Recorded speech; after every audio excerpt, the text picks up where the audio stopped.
Hey everyone, welcome back to Legion Builds, where I show you how to bring your favorite fictional characters into your games of Dungeons & Dragons. Make sure to subscribe to the channel to see new character builds each week. Today we are building the bearer of the Black Light Plague, Alex Mercer. Alex is the protagonist and antagonist of the Prototype series. Prototype is an open-world game where you are thrust into the action and granted amazing and disturbing powers. Now this build can work with both Alex Mercer and the sequel protagonist James Heller, but we're going to be focusing on Alex. Why? Because I don't have Prototype 2. I'm sorry fans, but I threw my hat into the infamous ring. Cole and Deslin are much better characters and we will be doing them eventually, but for right now we're doing Prototype.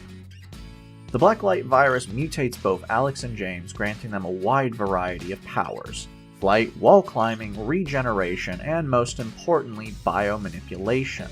Both Alex and James have the ability to alter their biology completely and the biology of others. In themselves, Alex and James can transform their limbs into a selection of bladed weapons, shields, and tendrils, as well as shapeshift their entire body to mimic another person they have consumed. Yeah, that's where things get a bit darker. In other people, Alex and James can absorb and consume entire human bodies and their memories. They can also transform them into plague bombs and mutate them into monstrous creatures. Yeah, like I said, it gets pretty messed up, and we're going to be building that messed up today.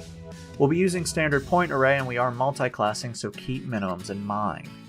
Con will be first at 15. You're a sentient biomass who has total control over your own body, and that's health and concentration. Strength is next, as you can pick up cars. Followed by charisma, as you're also very scary. Though if I watched you literally absorb a screaming human into yourself, I think you'd have advantage on intimidation checks. Dex is next, as you are a mover. Wisdom will be 10, and we're dumping intelligence. You have poor impulse control, and you learn things by eating people, not reading books. In case you missed it, Alex isn't human.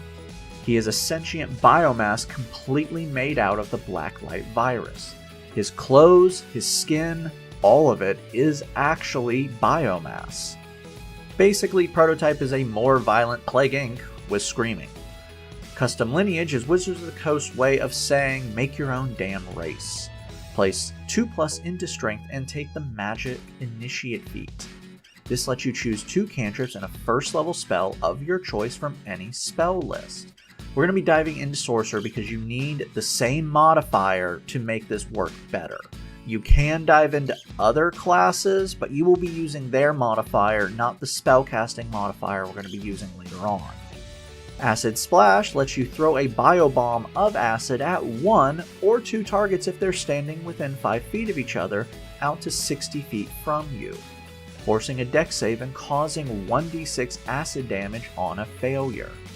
Thunderclap lets you slam the ground and release an explosion.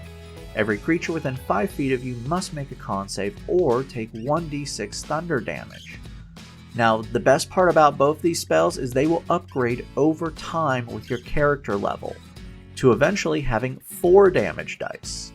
Featherfall stops all fall damage regardless of the height on you and a few other people, but you're going to be using this on you. The best part about this feat is it allows you to use Featherfall without a spell slot once per long rest. You'll be getting spell slots in a minute, but we need this at the start. Finally, give yourself dark vision, as I'm pretty sure you can just see in dark. For your background skills, take acrobatics and intimidation. We're going to start with fighter. This gives you proficiencies in all martial weapons, armor, and gives you the skills athletics and perception. Level 1 fighters get a fighting style. Unarmed fighting makes your unarmed strikes deal 1d8 damage, and when you grapple a creature you can cause 1d4 damage during your turn. Second Wind allows you to heal yourself for 1d10 plus your fighter level. Okay, it's time for the Black Light virus to take over and start mutating you. Let's head on over to Warlock. Level 1 Warlocks receive an otherworldly patron. Hexblades are warriors and the embodiment of killing. Hexblade's Curse lets you curse a creature within 60 feet of you as a bonus action. When attacking the target for 1 minute, you gain extra damage equal to your proficiency bonus, crit on 19s, and should the target die, you regain hit points equal to your Warlock level plus Charisma modifier. Hex Warrior gives you proficiency in basically everything a fighter gets. It also lets you bond with a weapon and use your Charisma modifier instead of Strength or Dex. Also, you get Pact Magic, which makes you a spellcaster. Actually, no, not really. It does not make you a spellcaster, but it does make you a spellcaster. It's a little wonky, but don't worry about it, as we're not multi-classing with another spellcaster, so I don't need to explain why. For your new spell, Sword Burst slashes out at everyone within 5 feet of you and forces a dex save, dealing 1d6 force damage, and, like Acid Splash and Thunderclap, this gets upgraded to 4 damage dice by the end of this build. Eldritch Blast will be your Whip Fist. You can strike a creature within 120 feet and cause 1d10 force damage. At the end of this build, you will have 4 Eldritch Blasts to do in a single turn. Shield adds +5 to your AC as a reaction and automatically stops Magic Missile. Arms of Hadar unleashes tendrils from your body, lashing out at everyone within 10 feet of you. Each creature must make a strength saving throw or take 2d6 necrotic damage. Level 2 Warlocks gain Eldritch Invocations. This augments your normal abilities or gives you brand new ones. Armor of Shadows lets you cast Mage Armor as a cantrip. Now you can give yourself AC of 13 plus your Dex modifier for 8 hours as long as you're not wearing armor. Which, let's face it, Alex is his own armor. Mask of Many Faces lets you cast Disguise Self as if it was a cantrip. For 1 hour, you cast an illusion around you that makes you appear as someone else. Heads up, this is just an illusion. If someone touches you or really inspects you, they're gonna know it's fake. You can't make yourself bigger or smaller than what you already are. For your new spell, Cause Fear, well, does exactly what the name suggests. A creature within 60 feet of you must make a wisdom save or become frightened of you for the duration of the spell or until they can break it. As I said earlier, you're really scary, but you probably just ate someone. Level 3 Warlocks receive a Pact Boon. Pact of the Blade allows you to create a weapon as an action. You are always proficient with this weapon, and it is literally any weapon you want. This will be your first arm blade. Yeah, I said first. We're going to get a second one here in a minute. You can flavor this weapon any way you want. Make a longsword that is more scything and held to look like it's part of your arm. For your new spell, Spider Climb lets you move across surfaces as if it's normal, including vertical, for up to 1 hour. This is a concentration spell, so using this in combat's not going to be good. Level 4 Warlocks get their first ability score improvement. Place this into Dex to bring up your AC to 15. For your new spells, Toll the Dead forces a Wisdom save on a creature within 60 feet, causing 2d8 necrotic damage on a failure. If the target is not within full health, you get to make this 2d12s. And once more, as a cantrip, it will be upgraded to 4 damage dice. Reflavor this to look like a small little whip fist that just comes out and does damage. Hold Person traps a humanoid within tendrils should they fail a wisdom save. As long as they are trapped, they are paralyzed. They can attempt to break free at the end of each of their turns, and this is a concentration that you must maintain. If you're wondering why I keep bringing up concentration, it's very important as you can only have one of them, and by the end of this build, you're going to want to save your concentration for something else. Level 5 Warlocks receive a new invocation. Thirsty Blade lets you attack twice with a single action with your packed weapon. Now this is not extra attack like with fighters, paladins, rangers, and so on. This is only with your packed weapon. For your new spell, Fly gives you a flying speed of 60 feet for up to 10 minutes.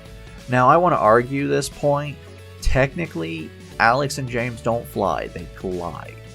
And you can't fly upwards with a glide, but screw it, this is the best I can do for gliding. Level 6 Hexblade Warlocks received a Cursed Spectre. When you slay a humanoid, you can temporarily enslave its spirit. This is really not in character, but go with it. The Spectre gains temporary hit points equal to half your Warlock level and obeys all verbal commands. This Spectre lasts until your next long rest, so you get it for about 8 hours. We're going to have to think of this creature as an infected blacklight humanoid, but we're about to get something a little bit better. For your new spell, Summon Shadow Spawn will be our infected blacklight creature. When you summon it, it obeys your commands and you decide its form. Fury, Despair, or Fear. Each grants a different ability. Think of these as hunters from the first game. Fear can use the hide action in dim light or darkness, partially blending into shadows. Despair reduces the speed of any creature other than you that starts its turn within 5 feet of it by 20 feet till the start of its next turn. Fury gains advantage over frightened creatures. Regardless of the form, the Shadow Spawn can attack up to the spell's level, which is 4 right now, and once a day can force a Wisdom save on creatures within 30 feet, forcing them to become frightened on a failure. Now this is an infected. This also lasts for 1 hour and you must maintain it with concentration. Level 7 Warlocks gain a new invocation. Grasp of Hadar lets you pull creatures in you hit with your Eldritch Blast up to 10 feet per beam. For your new spell, Vampiric Touch unleashes your claws and drains the life out of someone you hit, making a spell melee attack not a melee attack. You can deal 4d6 necrotic damage and regain hit points equal to half the damage dealt. Now this will be using your charisma modifier, not your strength modifier, but it's a good way of regaining health. And in all honesty, I'm not a claw fan, I'm a blade fan. You can also maintain this spell for 1 minute and constantly regain health with each attack. Level 8 Warlocks get another ability score improvement. Let's take a feat. Durable adds +1 to your con, increasing your health and concentration save, and when you roll a hit dice to regain hit points, it's never lower than double your con modifier. Meaning right now you can never roll lower than a 6 on a d8 hit dice. For your new spell, Fear causes everyone within a 30-foot cone to make a Wisdom save or become completely terrified of you. They become frightened for 1 minute and must do everything they can to escape you. The best part about this spell is they can't break it as long as they can see you. Once they break line of sight, they get to make their save again. Don't let them. Keep this up and just lay into them and they will never fight back. But remember, this is a concentration, so if anyone hits you, you have to make a con save. Level 9 Warlocks get another invocation. Otherworldly Leap lets you cast Jump as a cantrip, tripling your jump distance for 1 minute. For your new spell, it's time to get your Disturbing power. Innervation releases tendrils at a creature within 60 feet and begins to drain the life out of them, consuming them into you. On a failed dex save, the target takes 4d8 necrotic damage and you regain hit points equal to half the damage. As long as you can maintain the spell, you deal an additional d8 of necrotic damage and regain half of that. But here is the downside, and this is the part I always hated about Prototype. While you're consuming, you are vulnerable. The target is not paralyzed, they can fight back, and you have to maintain this with an action. You can't fight while this is going on. Level 10 Hexblade Warlocks gain Armor of Hexes. Now when the target of your curse hits you with an attack, you can use your reaction to roll a d6. On a 4 or higher, the attack misses you. For your new spell, take whatever. You have all the cantrips I want to give you, so go wild, and we don't need anything right now. Level 11 Warlocks gain their first Mystic Arcanum. This is a free spell at 6th level that you can cast once per long rest. Investiture of Stone covers you in biomass armor like stone. While you maintain concentration for up to 10 minutes, you gain a few new abilities. You gain resistances to bludgeoning, piercing, and slashing damage from non-magical weapons. You can slam the ground, unleashing a 15-foot radius blast, knocking down enemies that fail a dex save. And not only does difficult terrain not slow you down, but now you can move through solid stone. Okay, yeah, that last part is not prototype at all, but this is totally hammer fist and bio armor all the way through, so take it. For your new spell, Hold Monster is like Hold Person, but guess what? Hold Person is limited to a person. Hold Monster is a creature. This could be an ogre or a human, it doesn't matter. Encase them in tentacles and kick the crap out of them. Level 12 Warlocks get a new invocation. Eldritch Mind gives you advantage on con saves made to maintain spells, and at this point we really need this. Level 13 Warlocks get another Mystic Arcanum. Finger of Death infects a creature within 60 feet of you with the Blacklight virus. Failing a con save, the target takes 7d8 plus 30 necrotic damage. Should they die, they become a zombie under your permanent control. You have a new friend that can't keep up with you because you're really fast and can leap over buildings. For your new spell, Negative Energy Flood sends tendrils of dark energy into a creature within 60 feet of you. If the target is alive, they must make a con save or take 5d12 necrotic damage. Should they die, they will return as a zombie but not under your control. But you can use this on your new zombie friend. Hitting them with this, they will regain hit points equal to 5d12. Level 14 Hexblade Warlocks are Master of Hexes. Now when your hex target dies, you can move it to a new target. But should you do this, you will not regain hit points for the fallen target. Level 15 Warlocks receive a new invocation, but you are getting two. Firstly, we're going to be replacing Master of Many Faces because we don't need it anymore. Master of Myriad Forms turns Alter Self into a cantrip for you. And this is the spell we really want. Firstly, Alter Self lets you shapeshift into another creature. This is shape-shifting, not an illusion like Disguise Self. This is a physical form. You can change all your features, but you can't become a size bigger or smaller, and you must remain bipedal. Alter Self also lets you become aquatic, growing gills and a swimming speed, which isn't prototype because they never let you in the water.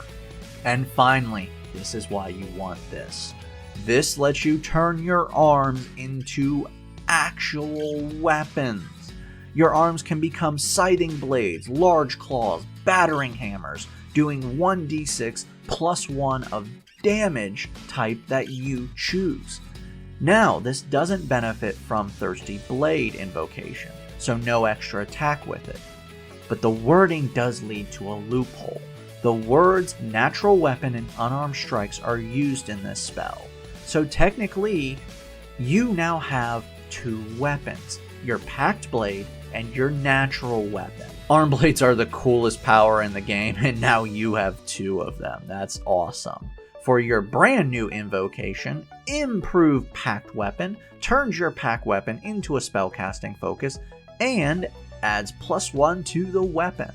So let's go over this real quick. Your Pact Weapon as a long sword, 1d8 now +1 plus your strength modifier. Your Arm Blade from Alter Self is now 1d6 +1 plus your strength modifier. You are ripping into people. Also, your Pact Weapon can now be ranged, but you have double arm blades. I cannot specify how much I wanted 2 arm blades in Prototype. You also get a new Mystic Arcanum. Abi Dalzim's Horrid Wilting turns you into a true Plague Bearer and Agent of Death. Within 150 feet, choose a point and place a 30-foot cube. Everything in that cube must make a con save or take 10d8 necrotic damage. Undead and constructs aren't affected, and plants and water elementals must make this save at disadvantage. For your new spell, we're going to get basically a downgraded version of that. Blight releases a wave of negative energy at a creature. The creature must make a con save or take 9d8 necrotic damage. Magical plants have disadvantage on the save and take maximum damage if it fails. while normal plants just die. Level 16 Warlocks receive another ability score improvement. Put this into Dex for an AC of 16. Back over to Fighter, as we don't need anything more from Warlock and everything else won't make any sense. Level 2 fighters get Action Surge. You can now get a free action once per short or long rest. This means you now get 4 attacks with your packed weapon and 1 with your Alter Self Arm Blade. Level 3 fighters get a subclass. Champion makes you a better fighter, and you can now critical hit anything on a 19, not just with your Hex. So even if you lose your Hex, you're still critting on 19s. Level 4 fighters is where we end this, and we get our final ability score improvement. Put this into Con and raise your health and concentration saving throws. Time to dive into this build. You are Death Incarnate, scoring crits on 19, adding +1 to all attacks, magical damage, bonus damage on Hex targets with multiple attacks, adding +5 to AC with shield, no fall damage, 54-foot jump, climbing up any surface, 60 feet of flying. Your movement is all over the place, shape-shifting, monster summoning, and draining life force and regeneration. Downside, your soft stats are really bad and you're a spellcaster. Your spell DC and spell attack are terrible. Barely anyone will fail your saves, but don't worry about that because you only got 3 spell slots. Those will probably go towards shield and featherfall with a little fly and spider climb mixed in, so you're not casting hold monster at all. Thankfully, you get them back in short rest, and all your good spells are cantrips or invocations. Fighter levels are also completely worthless, just taken for unarmed combat and proficiency in con saves, but taking the final levels in Warlock would have made no sense whatsoever. Like seriously, you got like 2 more Mystic Arcanums and they wouldn't have worked. I came up with a different way of doing this that is a beast in combat, but it's highly more complicated. Using Sorcerer and Monk, you now have 3 stats that must be 13 at a minimum, but you will gain everything you need faster than the Warlock did. Monk gives you proficiency in unarmed strikes, unarmed defense, slow fall, and you can move up walls. Sorcerer gives you more spell slots to fly, jump, and gives you Alter Self by level 3. Monks can also turn Alter Self into a dex-based attack, meaning you don't have to upgrade your strength, but instead can upgrade your dex for better AC. The downside of this is you have fewer stat improvements to throw around, meaning your health and AC will still suffer, but you can take Draconic Sorcerer for a natural AC of 13 plus your dex, but that makes no sense. In the end, this build is a true combat build. Rely on your spells to boost movement capabilities, and rely on your combat capabilities to bring the pain. Thank you for joining us today. If you like this build, head on over to YouTube for our video game character playlist to play as Zane from Borderlands or the Nemesis from Resident Evil. We add 2 builds a week on Spotify and YouTube. Don't forget to like and subscribe, and if you have a character request, go ahead and send that to gonzo63rd@gmail.com.